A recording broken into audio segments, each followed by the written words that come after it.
It's a bright summer afternoon in the east end of Toronto, and I'm meeting an old friend. I love the yellow. Ew. Yeah, likewise. How's it been? Good. You didn't age a day. Good for you. You look the same. Ow, 10 years. 10 years. How long has it been? 10 years? 10, no? Did we graduate? This is, let's call her Amal. Amal and I met at university. We studied at different faculties, but floated in similar social circles. She graciously picked me up from the subway station. Amal asked to stay anonymous for this interview. She's concerned what she tells me could put her at serious risk. So there's a park here. I feel like there's bleachers and benches where you can sit on. As long as it's in a little bit of shade, and like, it should be fine. I went to high school right here, so I was like, oh, you know a place? You know a place? Yeah. Quarters.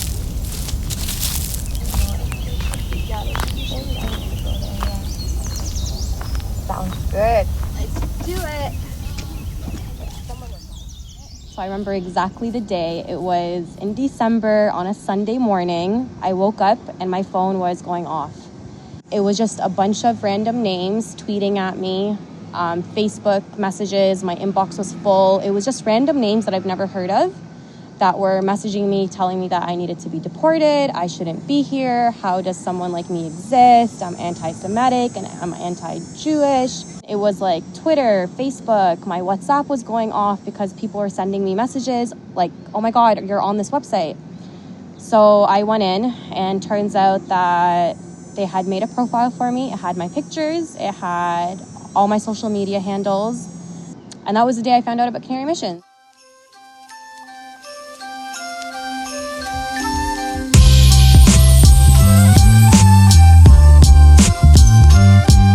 Hi, I'm Zahra Khozema, and this is There's a List, an investigative podcast by Ricochet Media that digs into organizations surveilling and doxing those speaking up for Palestine in Canada. One of the most notorious is Canary Mission. If you're a student activist or an academic, you've likely heard of them. It's an anonymous website that posts personal information, names, photos, and job histories of those who advocate for Palestine across North American campuses. Which is kind of ironic, considering no one really knows who runs Canary Mission. Canary Mission's simple interface allows you to easily explore profiles of radical individuals and organizations. Join us to combat this wave of hatred, protect freedom, and make campus life safe for everyone. It is your duty to ensure that today's radicals are not tomorrow's employees. The hatred of whom? Whose freedom are they trying to protect? Israel, Jews, and the United States. You're listening to episode 1, The List. In this episode, we hear from Canadians targeted by Canary Mission for actions it claims are anti-Semitic or anti-Israel. Amal and I are in a quiet park on Toronto's east side. We're sitting under a canopy of trees surrounded by the steady buzz of cicadas, a type of bug that comes out on hot days in southern Ontario. Okay, great. We're doing this in a park, which is amazing. Amal and I are meeting after a long time, so it's only fair we reminisce about the good old days at Ryerson, now renamed as Toronto Metropolitan University, or TMU. I loved Ryerson. I loved being there. It was a very diverse campus. I just loved how there was a lot of people that looked like me, a lot of people that spoke my language, a lot of people that wore hijabs. So it felt like I belonged somewhere. Amal was always active in student groups. I remember getting a lot of Facebook invites from her to different events on campus, like panels, dinners, and fundraisers. It was a good time. It was fun times. When you Google Amal's name, the first thing you see isn't her LinkedIn or a photo from graduation. It's her Canary Mission profile, which lists her university, her accreditations, her workplace, and even has photos of her face, along with links to all her social media accounts. And right at the top, it flags her involvement with a group called Students for Justice in Palestine, or SJP. TMU's SJP chapter describes itself as students fighting for Palestinian liberation. With Students Justice for Palestine, I remember I joined it my first year when I got into university. And again, it was just mostly like to host cultural events, like a movie night, like a dinner. It was mostly just to connect with people that were like me. By like me, Amal means Palestinian. There's no way anyone who's met her in person can miss it. As she sits in front of me, a necklace shaped like the map of her country dangles around the edges of her hijab. Her watch band has an etching in Arabic that reads Palestine. The strap of her purse displays a colorful pattern of the threes, a traditional Palestinian embroidery technique. During her last year at university, Amal became an executive member of SJP. She prides herself on using that role to gather different student organizations on campus to raise money for Syrian families new to Canada. All my involvement on these groups was to make a difference, because I always wanted to make a difference using my name and just to do something that I can look back on and be like, I did that. So speaking of that, we raised around $100,000. But that's not how Canary Mission sees it. On her profile, they accuse Amal of spreading anti-Semitism through her tweets. Ricochet went through the tweets and found them to be problematic when taken out of context. In one of the tweets, Amal is comparing Israel's ethnic cleansing of Palestinians to the policies of Hitler. Canary Mission cites the definition of the International Holocaust Remembrance Alliance, the IHRA, which says that drawing comparisons of contemporary Israeli policy to that of the Nazis is an example of anti-Semitism. They also accuse her of spreading hatred of Israel for her involvement with the SJP. They label the SJP as an organization of anti-Israel campaigns because it supports boycotts, divestments, and economic sanctions against Israel, known as BDS. In Canada, plenty of labor unions, church groups, and human rights organizations support BDS. Yet on Amal's profile, words like anti-Israel activism, whitewash terrorism, and Hamas are scattered across the profile, even if they're not aimed directly at her. I feel like that word anti-Semitic is so easily said and thrown and labeled. So the second you say Palestine, you're automatically anti-Semitic, because if you say Palestine, that means you disregard that Israel exists, and that's not how it works. We're not disregarding that Israel exists. Israel does exist, it's there. Amal assumes Canary Mission found her through her public Twitter and Facebook accounts, where she often posted about Palestine. Or maybe someone reported her. Canary Mission has a contact section on its website where anyone can report individuals they suspect of anti-Semitism. I never dug into it because I never wanted to give Canary Missions more clicks and more traffic on their page, because I felt like every time I gave it traffic or clicks or I went on it, it would remind them that I still exist, and then they would update their page about me. And anytime anyone would find me on Canary Missions and then send it to me, that same week I would get death threats, messages on Facebook to be deported from Canada. Amal's profile on Canary Mission went live a few months after she graduated, almost a decade ago. She was already working full-time and no longer had ties to any student groups. A bunch of people started calling my workplace, leaving voicemails, emailing. Of course, they found out where I worked. I was updating LinkedIn, so they already knew where I was working. I remember I went into the office on Monday morning, and I was told by my manager that, hello, people are calling and using your name, what's going on? Is there something that we need to know? So we sat down, we had this conversation, and then my manager was very okay with what was going on. They're like, don't worry, this is just harassment, it happens. We never went into detail why it was happening, but I was just like, there's a website about me, now they're attacking me. And then my manager was like, it's okay, don't worry, we're here for you, let's ignore it and then see for how long we can ignore it for. Or sometimes the secretary would pick up and then it was I need to tell you about this person that works for you, blah, blah, blah, she's anti-Semitic, she's anti-this. And then the secretary would just hang up. Hanging up and ignoring it worked. The calls to the office eventually stopped. Amal didn't respond to emails or tweet back. A few months later, she quit her job for personal reasons. After I had quit, I received an email from my executive director from that position. And he emailed me and said, I need you to remove your name from ever working for us. I need you to remove your name from LinkedIn that you worked for us. So I'm like, what's going on? So I went on the organization's Facebook page, and behold, my name was all over the page. When Amal quit, she hadn't gotten around to updating her LinkedIn to say that she no longer worked at the last place of employment. They thought I still worked there. So they started posting on this Facebook page of my organization, the organization I worked for, and they were like, how do you have this person working for you? How is she working with immigrants when she's anti-Semitic, when she's racist, when she's this, when she's that?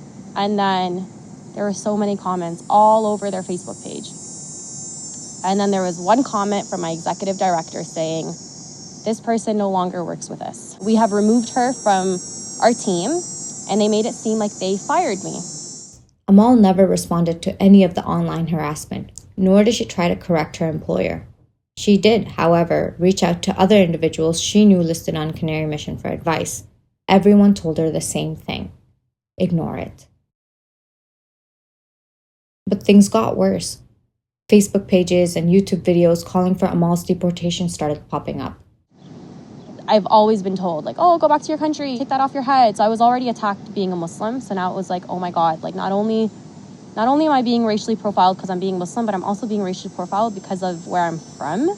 So it got to a point where like I was scared to get on the subway because I was like, what if this Canary Mission was on actual people walking the streets, following me, knowing what I do because they knew where I worked? Worried about her physical safety, Amal spoke to a lawyer friend who suggested apologizing to get off the list.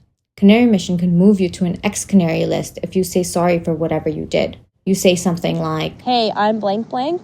I'm no longer anti-Semitic. I apologize for everything I said. But that made no sense to Amal. So of course I know what it means to be a Zionist and what it means to be a Jewish individual. And there's a huge difference between the two. But what they want is they want me to go on and they want me to publicly apologize and to say that I will never do this again. I am sorry for being Palestinian, for wanting to share that I'm Palestinian to the world. She didn't take the lawyer's advice. Instead, she admitted defeat and left Canada for a job teaching overseas. I left everything. And even in the classroom, one day my students were like, oh my God, miss, like, you're famous, you're on this website. And I'm like, oh my God, what website? And they're like, look. And they found me on this website. And it was coming up across the world in a classroom that didn't speak English. They still found me, and I still came up. Even halfway around the world, Canary Mission was following her. So after that happened, I came back, and I tried to apply to positions, and I never got hired anywhere. And I remember one time in an interview, the interview was going very well, and the last question he had asked me was, are you on that website with the little bird? He couldn't even say the name. And I was like, yeah, I am. And he's like, I'm so sorry, we cannot hire you. And I was like, are you serious? Like, this was going so well, like you loved everything about me, and now because of this website? And he's like, yeah, because if we hire you, then we're in association as well, and that's the last thing we need. We're funded by the government, we need our presence in Toronto, and if we hire someone that is quote-unquote anti-Semitic, it'll take us down too. So I'm so sorry, we cannot hire you. That's when Amal decided to switch careers. She now works outside her field at a job that pays the bills. The death threats have stopped, and even though she no longer posts anything about Palestine publicly, she still considers herself an activist. I feel like any Palestinian today is an activist, whether they like it or not, whether that's their mission or not. If you say you are Palestinian, you are an activist. Because you are talking about Palestine, you are raising awareness about Palestine, you are an activist. Canary Mission's profile appeared to be listed from newest to oldest. So to get to Amal, you have to keep clicking next, over and over. And when you finally see her, a pattern jumps out. Everyone listed around her looks just like she did when she was first listed. Early 20s, likely unemployed, probably drowning in student debt. I wasn't someone of power. I didn't have a power profession that like I can change minds, I can do things. No, I was literally nobody. I was just a person that passionately believed in who I was, and I wanted people to know my culture.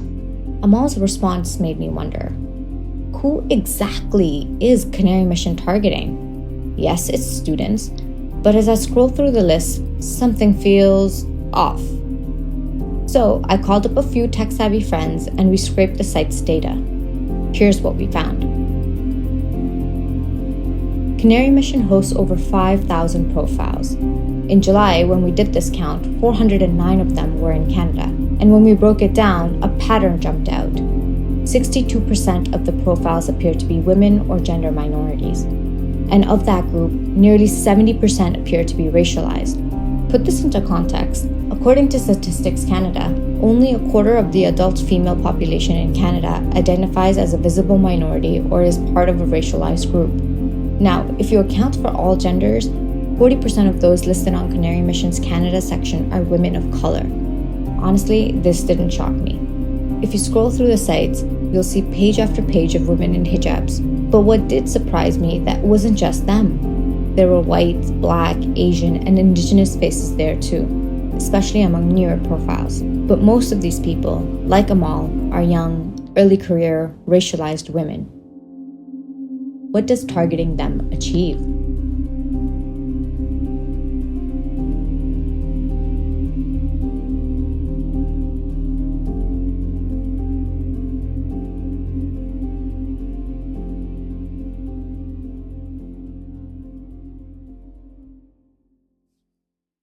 Hey, it's me again. You're listening to There's a List, an investigative podcast from Ricochet Media.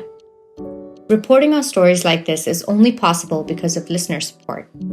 Ricochet is an independent, non-profit newsroom. We don't have corporate support or billionaire backing, which means we can dig into powerful institutions and ask questions others won't. If you value in-depth reporting on how Palestinian voices in Canada are being targeted, and you want to see more independent journalism like this, please consider supporting us. Even a few dollars a month makes a difference. Head to ricochet.media/donate. That's ricochet.media/donate to become a monthly supporter today.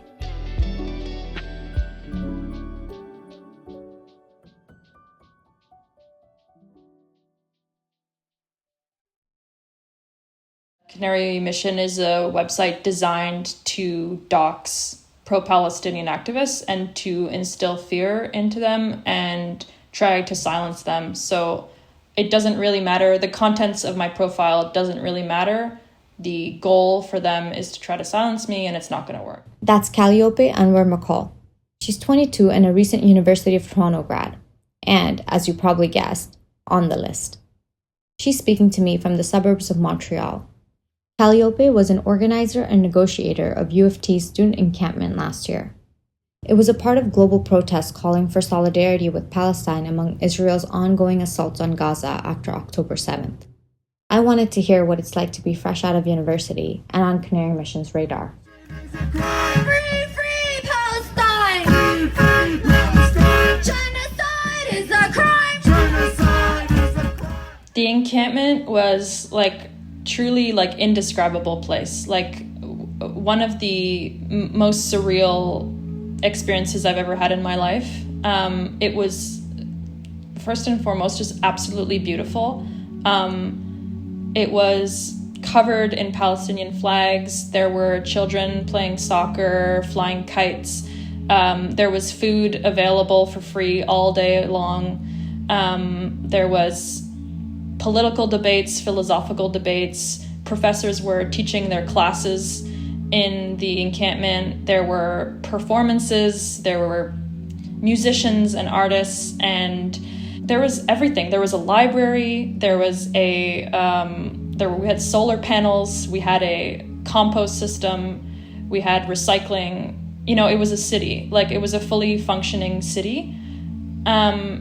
And it was a city in our image, and it was really, really, really beautiful and really touching to walk through it and to look at all the people who could just breathe a sigh of relief and understand that within the fence, within the enclosure of the encampment, they were safe and protected and could actually voice their opinions on Palestine, which, out in the real world, they're usually censored for. And this was a place of truly free speech on Palestine. It was a really, really beautiful, really touching place. The organizers had 3 demands. First, divestment. U of T should pull all investments from Israel and weapons. Second, disclosure. They wanted full transparency on where tuition money goes. And third, an academic boycott, cutting ties with Israeli universities linked to occupation and the war in Gaza.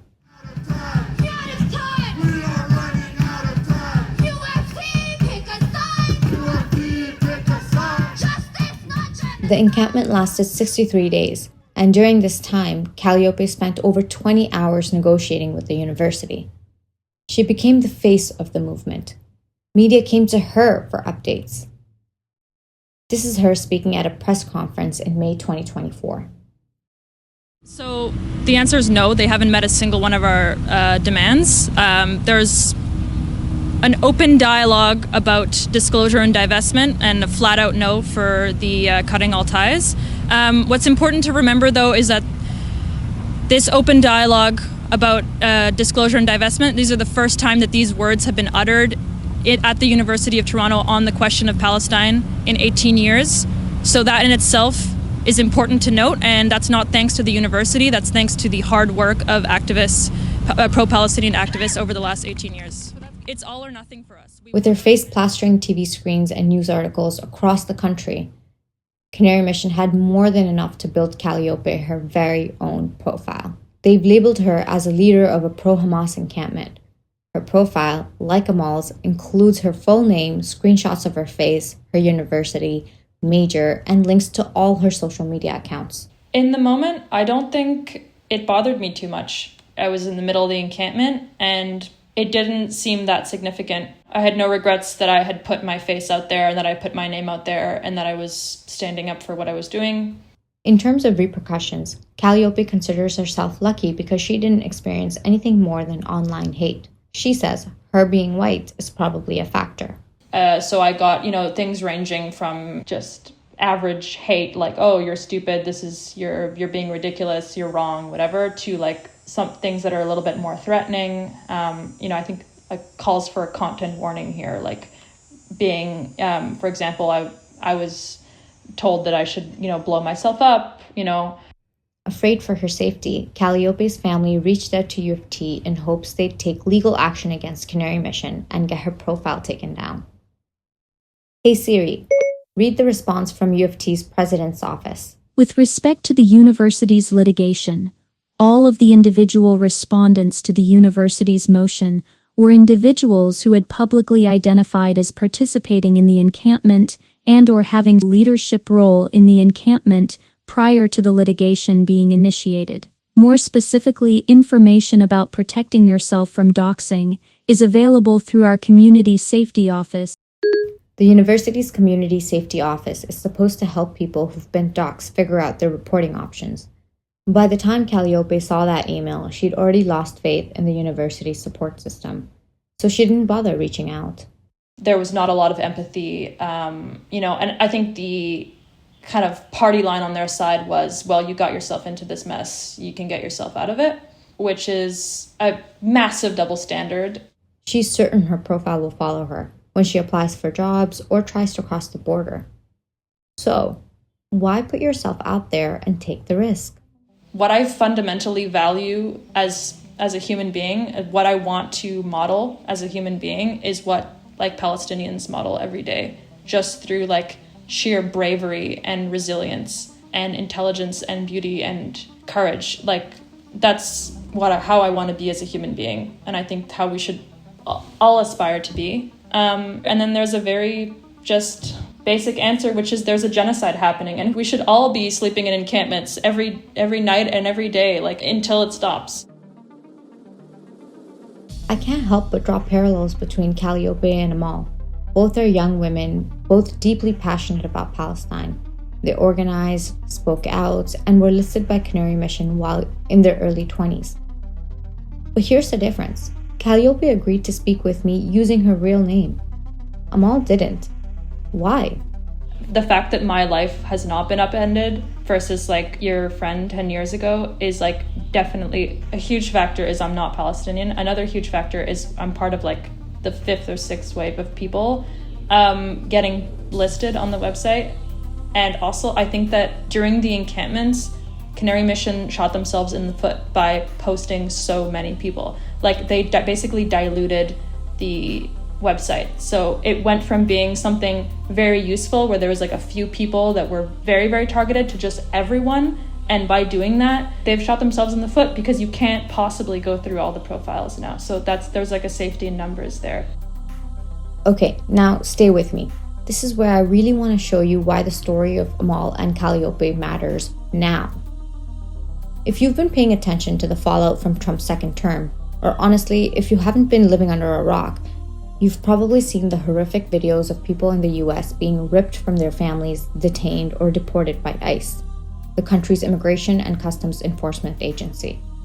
Earlier this year, the Knight First Amendment Institute, that's Columbia University's independent arm focused on defending free speech, filed a lawsuit challenging the Trump administration's policy that targets international students and faculty for their pro-Palestine activism. You might have heard a few of their names, like Rumeysa Oster, who plainclothes officers picked up on the street in March. Rumeysa was a Turkish PhD student in Massachusetts who'd co-authored a campus op-ed about her support for Palestinians.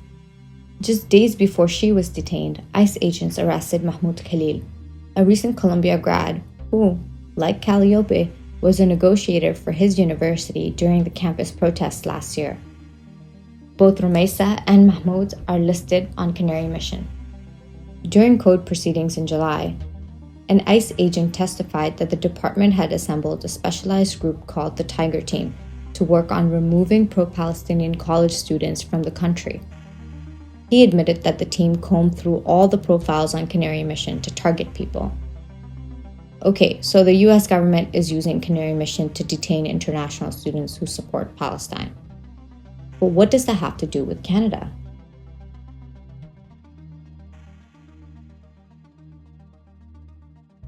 Let me introduce you to Nathan Kalman Lamb. He's a sociology professor at the University of New Brunswick. From his Canary Mission profile, he looks like your typical white prof. In January, he was denied entry without explanation when trying to board a flight from Montreal to Washington, D.C. for a book event. For most Canadians, historically, right, it's like and I want to be clear, like this is a kind of privileged position, but for like a white man who's a faculty member at a university, it's a rubber stamp process, right? I show up, they say, please sir, come on in, and I'm in, right? That morning, he flies from Fredericton to Montreal, a routine trip he's done plenty of times before. At Trudeau Airport, he heads towards U.S. pre-clearance, where travelers go through American customs before boarding the plane. Nothing is unusual, except for one thing. His Canary Mission profile had just gone up a few months ago. Nathan is in line when an airport official approaches him. They intercepted me and asked me, sir, where are you traveling today? And I said, Washington, D.C. Sir, please give me your passport. I was like, sorry, I don't know what's going on. What are you talking? Sat me down off to the side, took my passport away. A few minutes later, she returned with a CBP official. That's Customs and Border Protection, which falls under the DHS, the U.S. Department of Homeland Security. He came back with my passport and said, sorry, sir, you're not going to be allowed to enter the United States today. And I was completely flummoxed. No questions, no reason, just turned away. He's escorted back to the main departures terminal and told to go anywhere but the US. Nathan believes this has happened because of his Canary Mission profile. The sites accused him of spreading anti-Semitism for signing a statement in support of U of T's encampments and BDS. I did my undergrad at the University of Toronto, so my alumnus status made me like a good candidate for an endorsement. And I was thrilled to provide that endorsement because I have deep and profound admiration for everything students, faculty, staff at the University of Toronto did to push back against their university's complicity in genocide. The professor has no regrets about his endorsement and denies any claim of being an anti-Semite. I'm a descendant of Holocaust survivors. Just to contextualize myself, I do find it profoundly offensive to be called anti-Semitic when I, in fact, feel that I am articulating the principles of Jewish survivors infinitely more accurately and justly than the so-called Israelis who are now calling me anti-Semitic.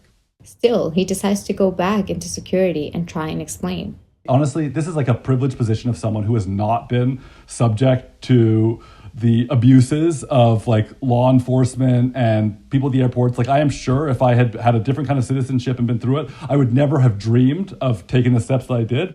Nathan uses his still active boarding pass to get through Canadian security and makes his way back towards US pre-clearance. That's when things escalate.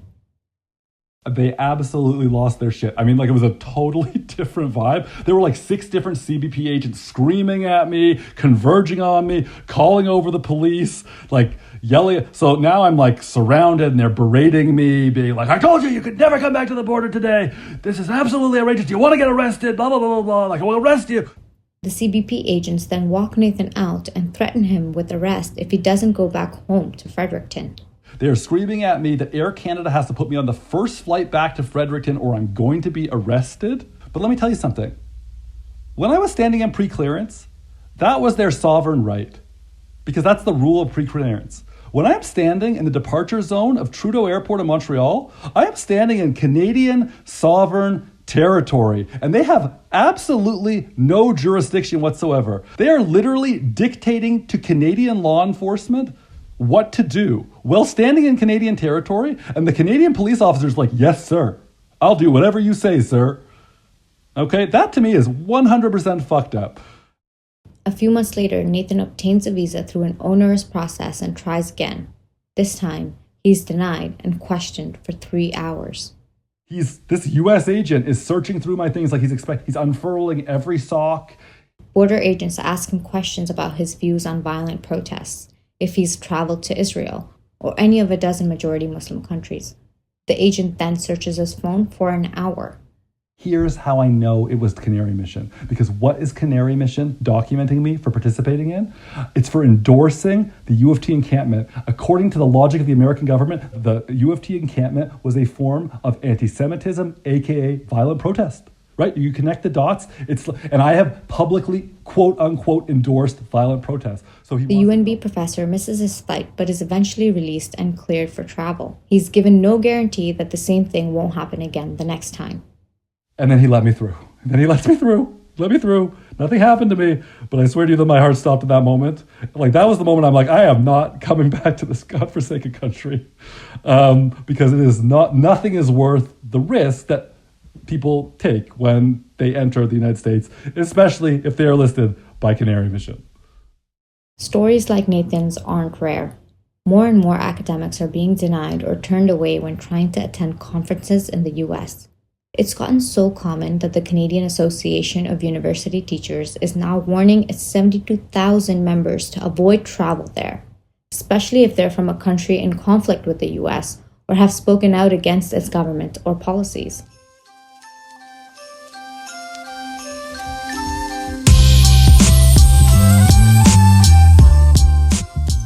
When Ricochet reached out to the University of Toronto, it said it had no ties to Canary Mission. It disputed any claims that it enabled racism. The university said that it reached out with support to current, but not former students and faculty profiled on Canary Mission. We also asked for a comment from the Canada Border Services Agency regarding Nathan's situation. They told Ricochet it can't comment on specific cases, but explained that US officers operate in Canadian airports under the Pre-Clearance Act of 2016. While they can detain travelers, they must hand them over to CBSA or local police, who are responsible for removing people from pre-clearance areas. Canary Mission did not respond to our request for comment.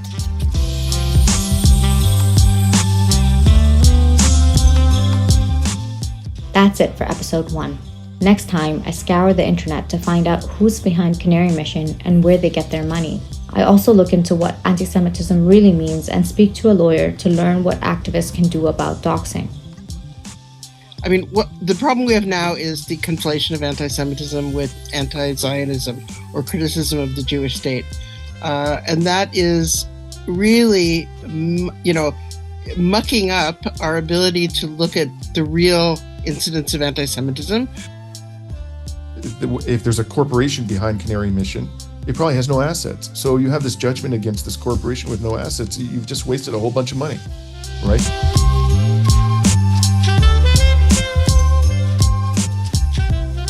There is a list. This list, in Arabic, this list says we are in an operation. The operation against Israel started in the 7th of October. This is a Guardian list where every terrorist writes his name and every terrorist has his own shift guarding the people that were here.